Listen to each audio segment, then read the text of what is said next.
Welcome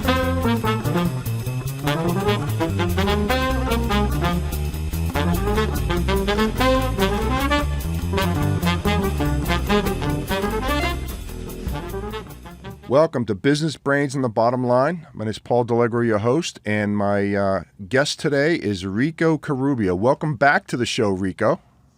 Thank you so much, Paul. Thank you. Yeah, so the last time we spoke, well, so let me back up a little bit. So you were on the show the last time to talk about your career as a roadie. So you were a sound guy for the likes of Frank Sinatra, Pete Townsend, Van Halen, Andrew Lloyd Weber. You got a resume a mile long.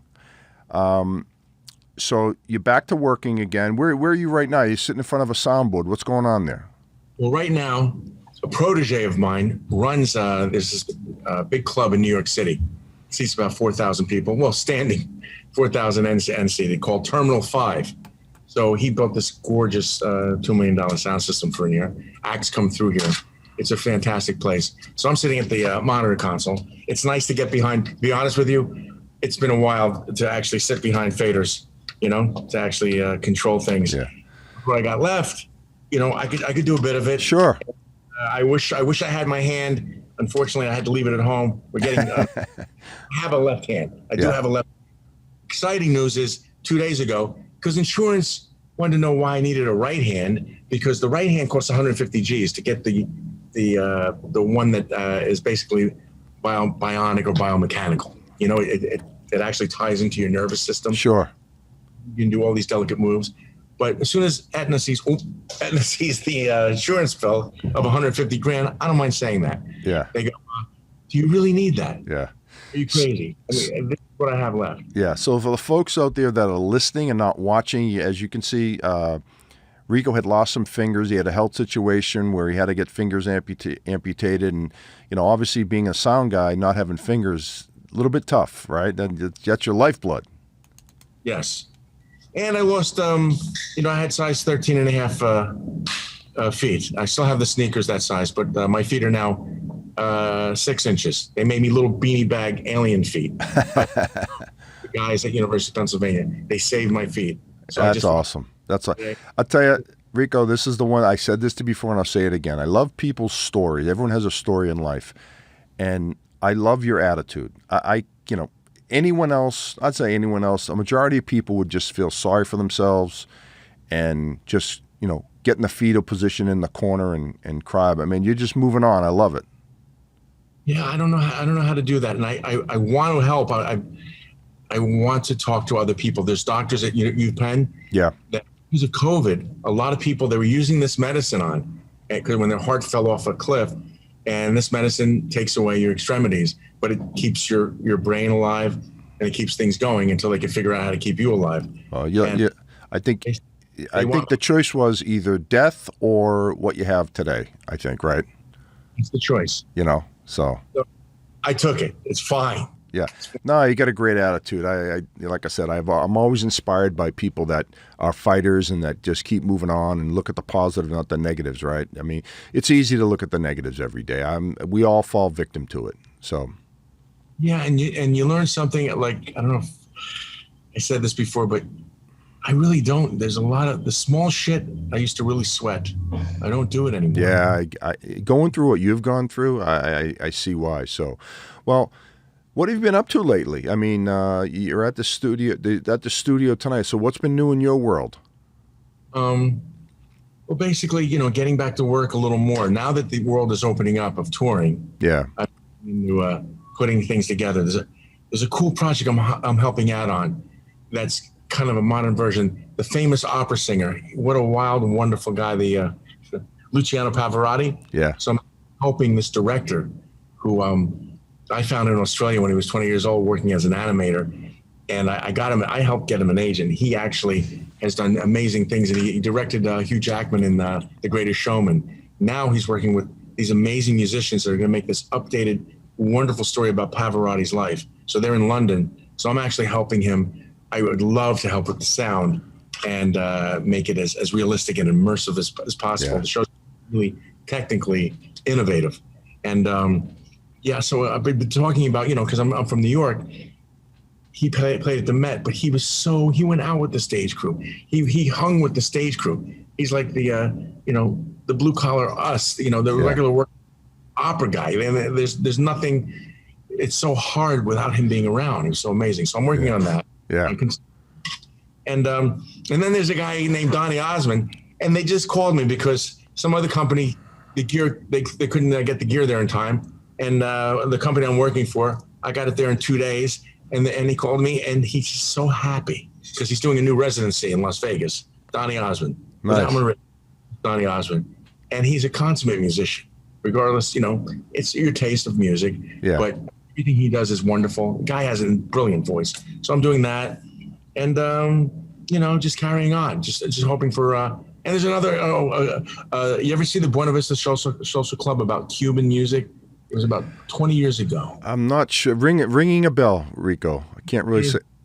Cuban music is just so passionate and wonderful. So somebody wrote a musical, and we're actually going to open it in Miami Beach the end of the year in a famous old dinner club that, the whole Desi Arnaz, Lucio Ball. Oh yeah. Gwen Stefani, nothing Gwen Stefani, I'm sorry, Gloria Estefan. Sorry about that. Got my G's messed up. Gloria Estefan and her husband are involved. It's gonna be cool. So I'm excited about what I'm doing. Good. Well, it looks like you're back in the swing of things, and when you get your bionic hands, you got to come out in the show at least for a cameo to show what the hell those things look like. You'd be like Lee Majors. I'm gonna call you Lee Majors after that. It looks very industrial. It's very hot. I like it. It's cool. It's a cool look. Yeah, no, for sure. I'm excited because I'm actually sitting behind a sound console right now, and to actually do this, just remembering all the shows I've done. Yeah. And just pushing these faders, and it brings to mind a story about Sir Andrew Lloyd Weber when I was lucky enough to actually start doing his concert tours back in 1989. It was the best of K-Tel hits of Andrew Lloyd Webber. 80-piece orchestra. Oh, wow.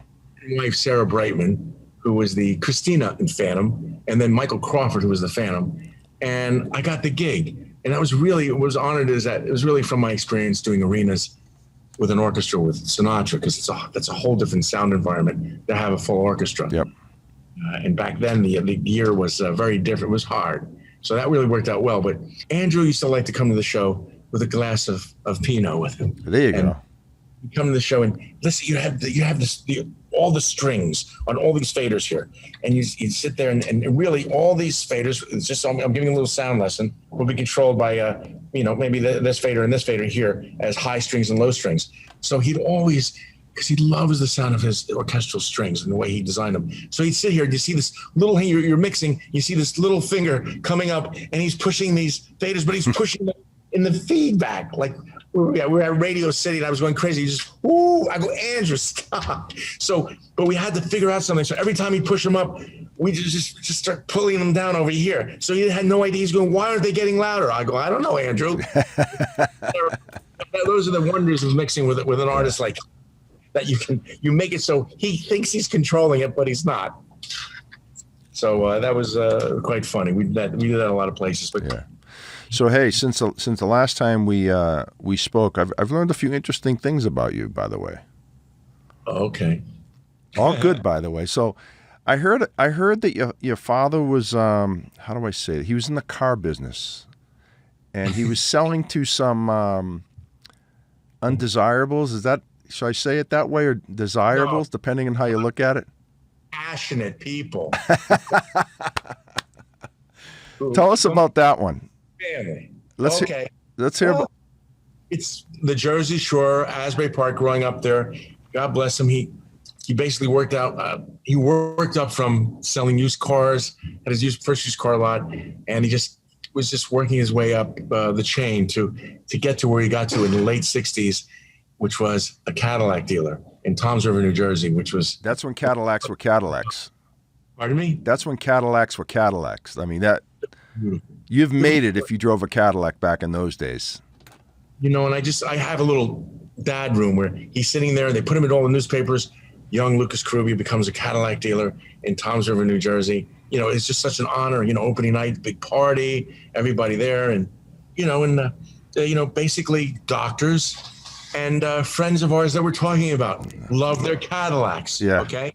What do, now, what do you mean, friends of ours, Rico? What? I heard you have some friends in Boston. Yeah.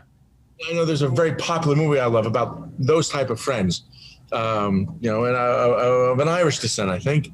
And my friends, of course, of Italian descent. Yeah. And basically, it was let's just say that they liked coming to another Italian. They liked doing business with Italians. So they loved my father, and they would come down from North Jersey, where he was, because we were originally from North Jersey, and buy their cars there. And it's just so funny that all of a sudden, when a certain series that I think is such a great work of art, The Sopranos, came out. Watched every show, by the way. 9 years. What is it? What? It was 9 years. I didn't miss a show. You really did? I watched every one. So what got me was I was actually getting ready to fly to London, and so it was on at night, but it was a night flight. So I'm packing, and a famous sound designer from Broadway calls me up and says, "Put on HBO right now." I go, "Steve, I'm packing." And this guy designs Lion King and everything else. He works for me a lot. And I put on this, so I put it on, and I'm packing, Paul, and I'm looking at it. And, you see people, you see yelling at each other, talking with their hands, doing whatever. And he goes, "What does this make you think about?" And I just stopped for a minute, and I go, "It just looks like where I grew up. It looks like it looks like a regular family. What are you talking about?" Nothing. He goes, I knew it. And then, it got a little crazy. And then I realized, wait a minute, they just used the word pussy. Oh, Pussyfoot. That's my uncle Pussyfoot Russo in Long Branch, New Jersey. Pussy was really in Long Branch. Everything is so correct, anatomically correct. In that show. I thought they did a great job in that show at depicting what gangsters were really like. Like, if you watch The Godfather, do you think everyone walked around in silk suits and, lived the life of Riley? But that show did a good job of depicting a lot of those guys. You weren't the happiest campers in the world and didn't live the greatest lives. No, but they also had their fun, and they had their toys. Yeah, like Pussy had his powder blue convertible.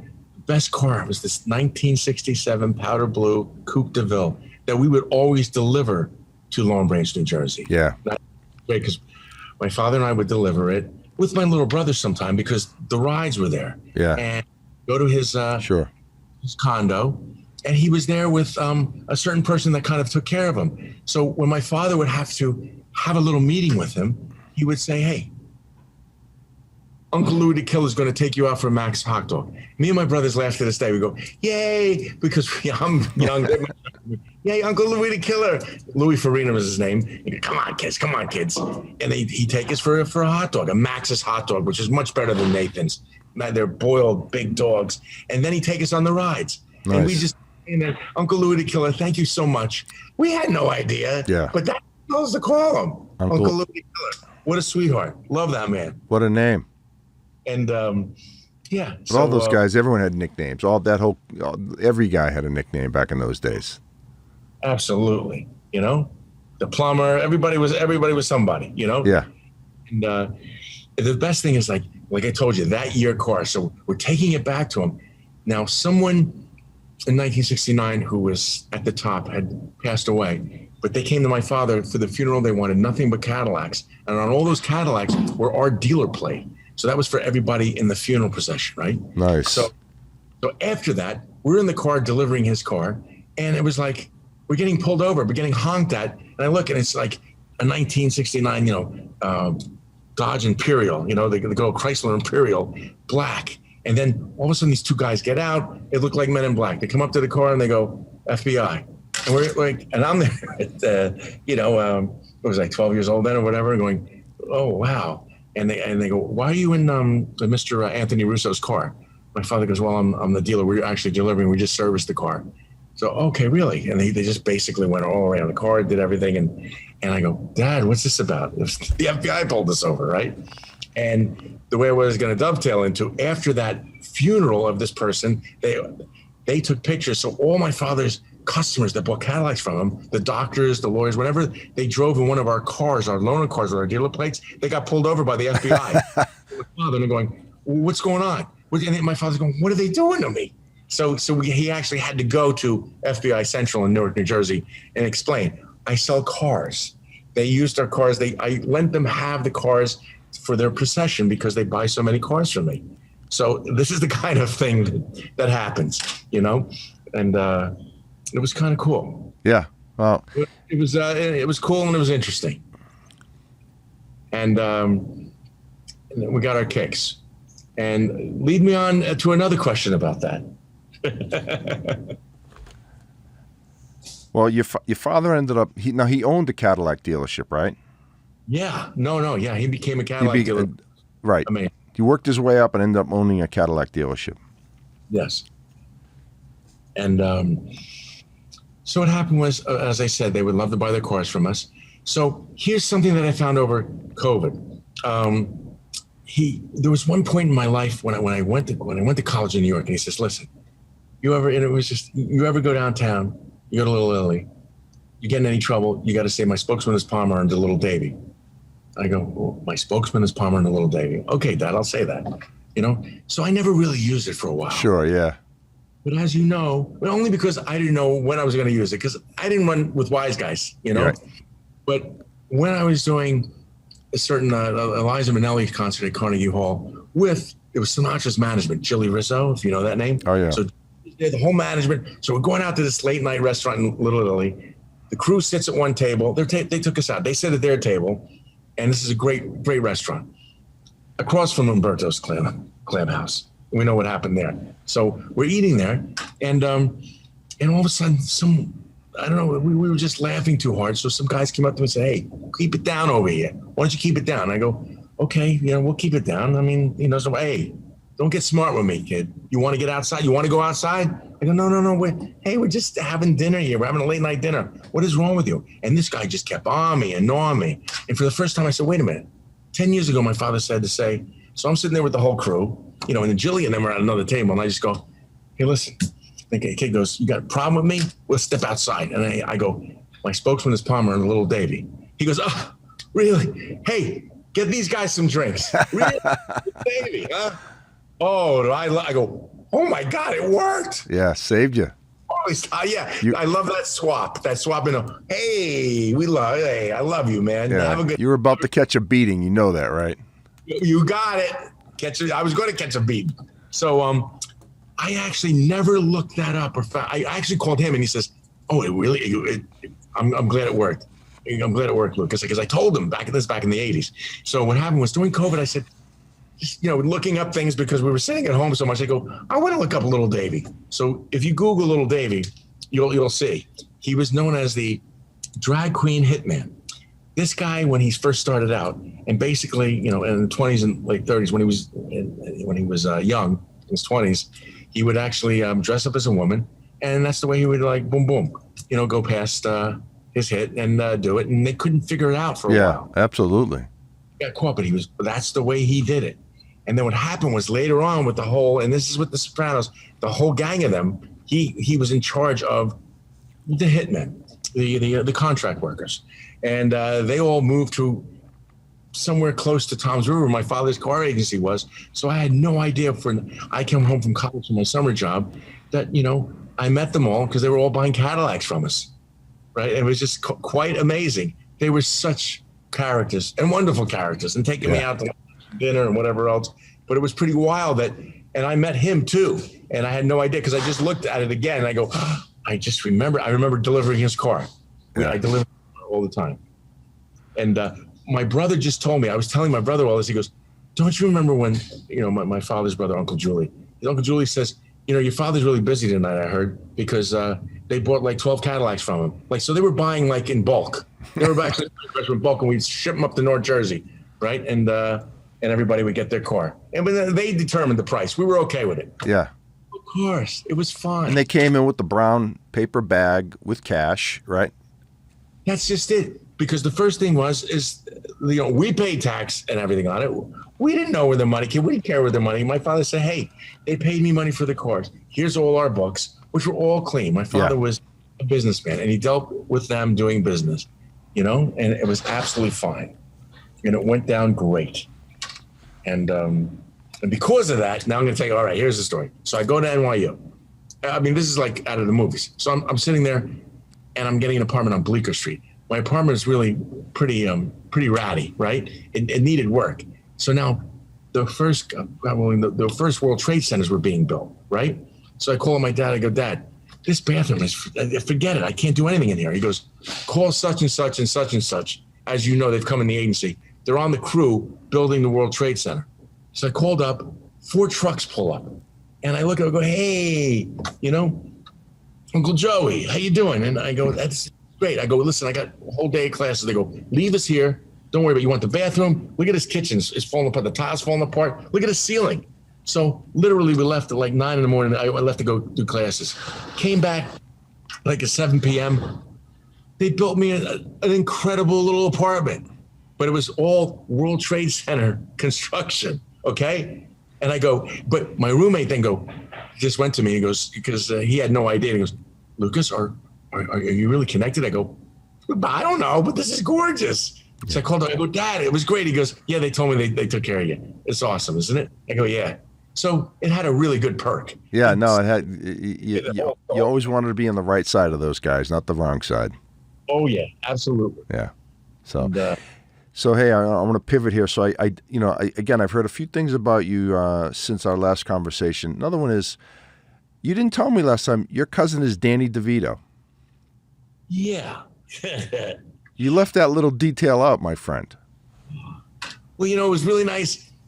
And the first time, basically my first interaction is, my family had 2 competing Italian restaurants, the 2 best Italian restaurants. And one of them was well known. If you look it up, the Villa Penza in Asbury Park, New Jersey, as being like the best Italian restaurant on the Jersey Shore that everybody went to, including I have a Sinatra story that my mom told me when she served. He used to come in there. And it was right because Asbury was great in the day. And what happened was when my mom wanted to get her little B-52 Beehive back in the 60s, and I was like 10 years old, she'd go to this barbershop, right? She'd go to this barbershop, and this guy would pull out a milk crate, get on top of the milk crate so he can reach the hair. And guess, hi, cousin Danny. Hi, cousin Lucas. It was Danny DeVito. He was a hairdresser. I don't know. Oh, you're kidding me. And he would take the train up to take acting classes in the city, right, from Asbury. So that's the way I knew him, getting on the milk crate and cutting my mom's. Never knew that. That's funny. Oh, he was wonderful. And then all of a sudden, the best thing is that, do you remember Don't Throw Mama from the Train? Yep. He said, screw it. We're not doing the preview and the screening of this movie in Hollywood. They did it at the convention hall in Asbury Park. So all his cuts, all of Asbury was there. It was just beautiful that he did that. He says, screw everybody. I'm doing the opening of my movie in Asbury Park. And my family, my aunts and whatever that were really close to him, driving him crazy. And to me and him was just like, hi, cousin Danny, thank you so much for letting us come. But it was just so wonderful that he did that now. So how is he? Is he older than you? Oh yeah, he's 11 years older than me. Okay, so he's got to be in his 70s then by now. Yeah, 77, 78. Yeah. And it was. Wow, just, I didn't realize he was that old. God, time flies. Yeah, but then when I started, to me, that he pivotally did such wild, wonderful movies, especially with Quentin Tarantino. Yeah. Pulp. He produced that. I mean, Jersey Films was great. Get Shorty, come on, classic. Yeah. Yeah. There's a guy who never took himself too seriously. Who's that? DeVito. Yeah. He just kind of he'd poke fun at himself. He didn't try to be something he wasn't. No, absolutely wonderful and such a sweetheart. And to tell you the truth, he was an amazing stage actor. But you know what I really feel happened is that because I just saw him in something. He came up in 2017, 18 to do this wonderful part. And it's just that when he really was doing theater, everybody had in their head Louis Dombrowski from Taxi, right? Yep. So when previous theater, which you could do, I mean, it was brilliant. But I just feel that the world, knew him as Danny, being that kind of character, sure, being and everything, But and now look at Sonny in the Philadelphia. Oh, we did a tour. He actually called me up in 2010, and we actually did a tour of all the House of Blues with that show. That was crazy. And Sonny what year was that? What year? Like 2010. Okay. We did a tour together. Oh, that was great being on tour with him. It was crazy. He was a madman. Yeah. And those people, those actors, that was brilliant. And just to see the following they had. And I did all the sound. But I would mic them up. I would do whatever. it was a constant party, but it was a fun party. It was a great show. Now, he looks like the type of guy that probably what you see on TV is the same in person. Oh yeah, absolutely. I mean, he looks like this. You know, some guys change, right? He looks like he'd be the same happy-go-lucky guy in real life. Absolutely, he really is. You know, and just his family, and just going over to the house a number of times I did. It was just wonderful to see them. He was always laughing, and they were doing crazy little projects they had me helping them out with in a little studio they had there. They had some kind of horror. They did this whole series of little horror films, you know, and it was just hysterical. And I would just help him out a little bit. And he let me be in one or two of them. I think I got cut, unfortunately, but it was really a lot of fun. That's funny you said. I actually was in a movie once. A buddy of mine was assistant director. It was probably one of the world's worst movies. A movie called Big Time. It was filmed in 1989 in Boston, and I was in a gym scene. I made it to the movie. Like, you know, you blink, you missed me, but I was in the background rowing in a rowing machine. But I can say I was in a movie. I got a copy of it too. You know, it drives my family crazy. Every once in a while, we're having company over. I'll tee it up in the DVD player, and I'll go to put it on, and my kids start rolling their eyes. They just like look at me like I'm crazy. I'm like, hey, I was in a movie. More than most people can say. I got to see this. I'll show it to you. I'll definitely show it. It's called Big Time. Mia Sara was in it. One of the Top Gun pilots was in that movie. They were the main actors and actresses, but, you know, so it is what it is. Hey, you know, I just had a thought. Rico. You know, we're on a podcast here, and you've got like a gajillion stories about life, on the road, the mob, this, that. You should start your own podcast. You ever thought about doing one? Well, with people that we both know have been telling me that. And who might that be? I'm honored. I feel it would be really it would be wonderful. Only because I didn't realize, I guess until all this happened and afterwards, how blessed the life I had, in the fact that a lot of gigs I had with certain artists just loved hearing my stories. You know, sometimes they said, when I left, and they said, you know, the sound is horrible. And then they come back to do sound for them, and they go, you know, I don't know whether this sound is any good, but I like having you here. Yeah. Because you're here. And a lot of it is psychological. Yeah. But if you get, thank you so much. I would love to do it. I would love to, talk about the family stories. And, you know, I got so many Sinatra stories. Yeah. And I was going to tell him one of his agents, Dean's agent, told me that happened in the 70s, way before I worked with him. They're just some classic stories that happened with them. And, you know, they were honorable people, man, honorable and incredibly talented people. Yeah. And Dean Martin, to me, the king of cool. You know what? You know, I look at him. I wanted to be the king of cool. Yeah. Yeah, those guys. I mean, you look at that Rat Pack crew with Dean Martin and Sinatra, and think they had any fun when they were younger? Oh, did they have fun? Good God. I heard. Like this one story. It's very famous in the news and everything. It was when I was in college I heard about them everybody looking for them because something they did at a dinner table to someone, because of this guy disrespected them big time. And they were actually wanted by the law, but their manager kept them hidden in different cities. He's the one that told me it all. And it wasn't the manager we talked about. It was another manager. It was Dean's manager. Yeah. And I love Dean. But they got out of trouble, but it's in a very funny way. Yeah. You know? And they were all able to come home. Yeah. Dean Martin had one of those voices that just timeless. Oh, timeless. And Frank loved him so much. There's stories like Frank would tell on stage, you know, like he says, you know what Dean did to me?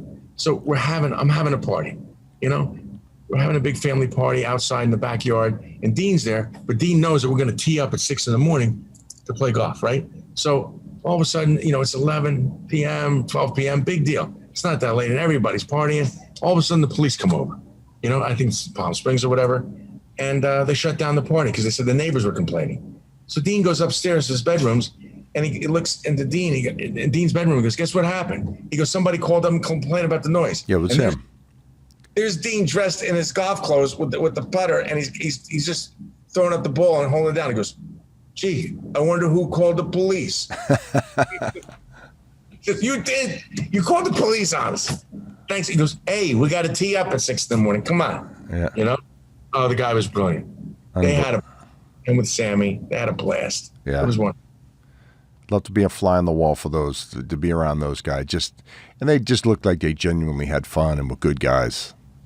That's exactly it. They generally did, and passionate about what they did. Yeah. You know? Ian could sing, and Frank was such a consummate musician. You know? So no, it was really good. Well, cool. You want to tell me about Boston? What's that? You want to tell me a story about Boston? I'd love to hear. Yeah, I don't have, I had, and I think it was before you, I had a gentleman by the name of Bobby Martini on who wrote a book called Citizen Somerville Growing Up with the Winter Hill Gang. And that was an unbelievably popular episode.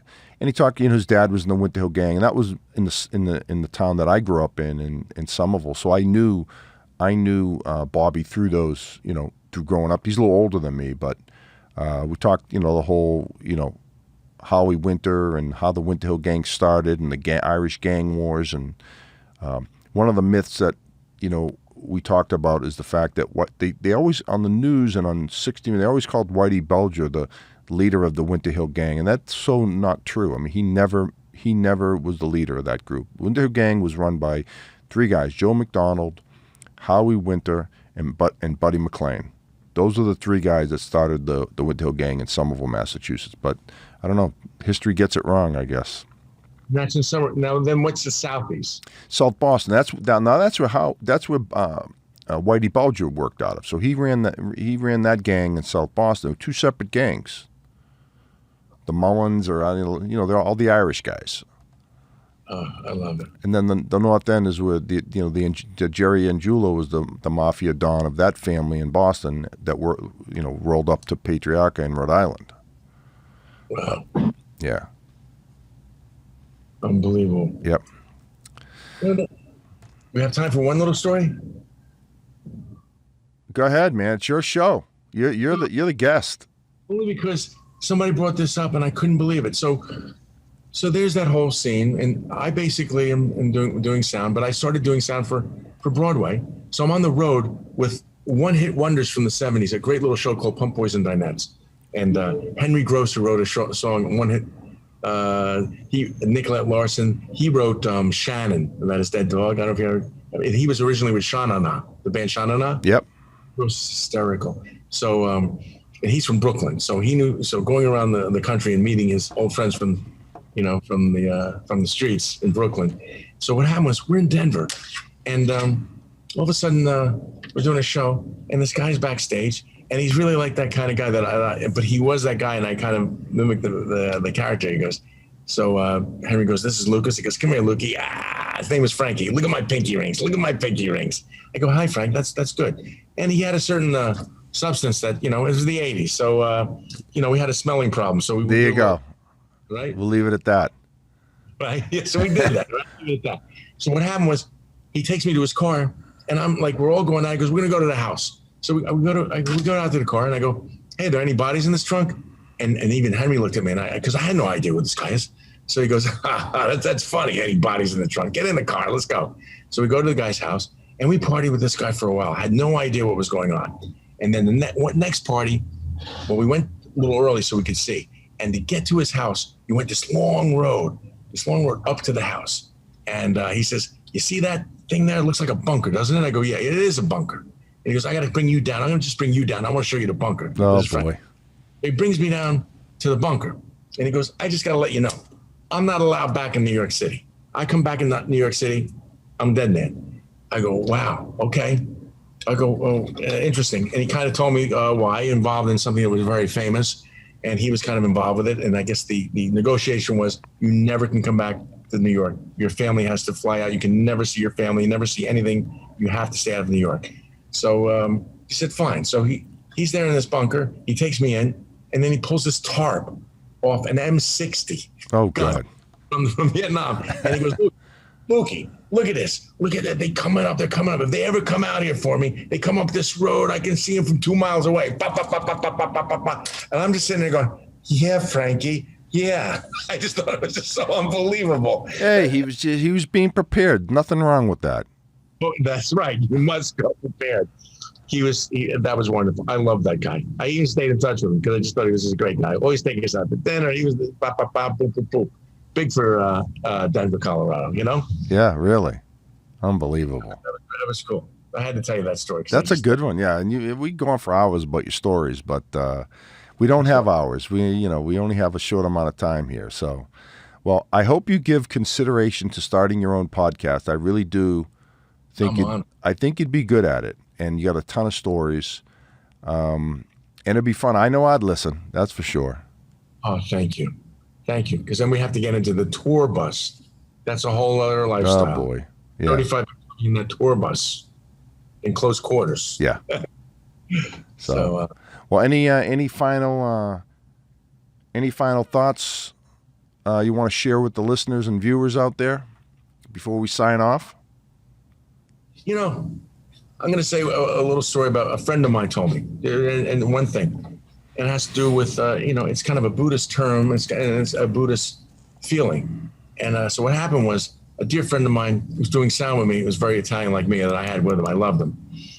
He told me about a gig before our gig that we did together, that he got screwed over. Somebody really stabbed him in the back and said some mean things, and the talent about him, so he got fired from the gig. So he went home to his Italian grandfather. He went home and he said, you know something, Grandpa, this is horrible. He goes, hey, Jimmy, so you lost this gig. Well, what happened? He goes, you wouldn't believe the way this guy treated me and the way he badmouthed me about things I never did bad and everything else. But you know something, Grandpa? Karma's going to come around. Karma's going to get him. Karma's going to get him. So his grandfather goes, hey, whoa, hey, Carmine, who is this guy, Carmine?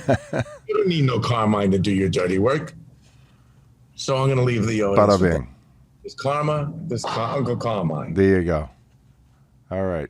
Well, we'll leave on that note. So, Rico, again, thanks for coming on. It was always fun to chat with you. You had some great stories today, and best of luck with your health. I know you're still, dealing with that. It's an ongoing thing, but you've come a long way, and good luck and keep plugging. Okay, thank you, Paul. Good luck to you, and we need to talk again. Okay. Absolutely. Well, that's a wrap for Business Brains and the Bottom Line. Your host Paul Doiglas signing off. Until next time.